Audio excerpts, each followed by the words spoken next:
So this is beef tallow.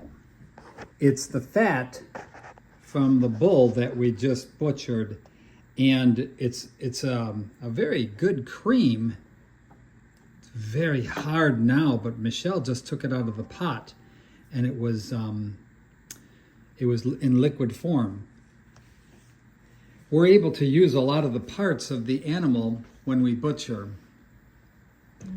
And so this morning, Michelle was showing me different things she gets from the bull or a chicken, anything we have. So what do you have here?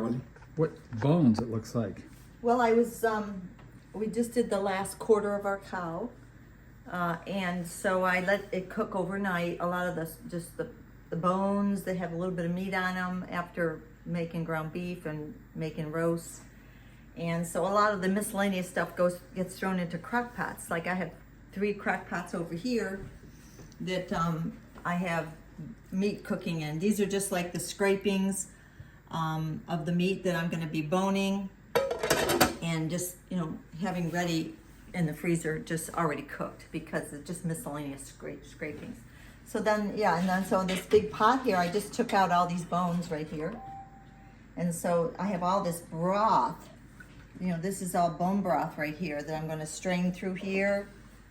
And it's amazing the broth you get. Here's a jar right here of some broth that I already made.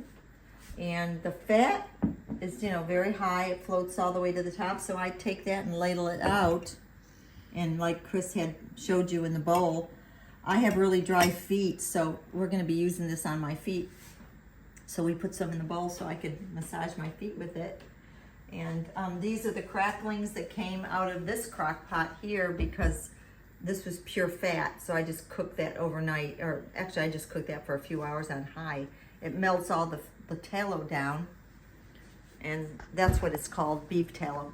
And so I've been collecting these jars of beef tallow, which I'll vacuum seal and just put on the shelf and have it for a lot of things. It could be for my feet, it could be for shining boots, it could be for candle making, it could be for soap making, it could be for cooking. So there's all kinds of things you can do with tallow.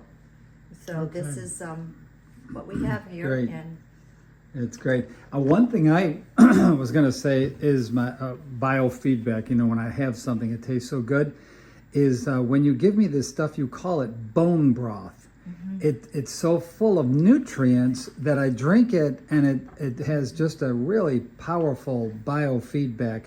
And the bone broth so is delicious. The beef one. So is you're delicious. separating basically from the bones. You're getting all this liquid from the bones, and you're getting 2 products: fat and this broth, this wonderful broth. And from so the bones, from the meat, from the fat, all that brings flavor and to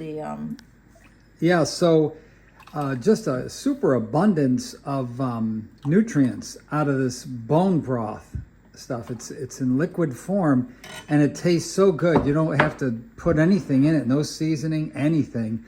It has just a wonderful taste. And the fat is used for skin care. Like Michelle said, it can be used for cooking. It could be used for polishing leather boots. So she's taking this here, and see how it separates. immediately separates. The tallow immediately separates from the. And I find it fascinating when she's working in the kitchen here. I thought I would just try to record this so that others could see how it's done and benefit from looking. But I see the fat separating almost instantly, and then she just uses that ladle to remove the fat and put it in here, and then from that she's able to make these containers full. We've been at it, I guess she's been at it for a while. So anyway, this meat is very tender too. This Oh, is yeah, so good. outstanding. And this has been cooking overnight, all night, so it's very tender. It's good, even without salt. yeah, really outstanding. Okay, thanks.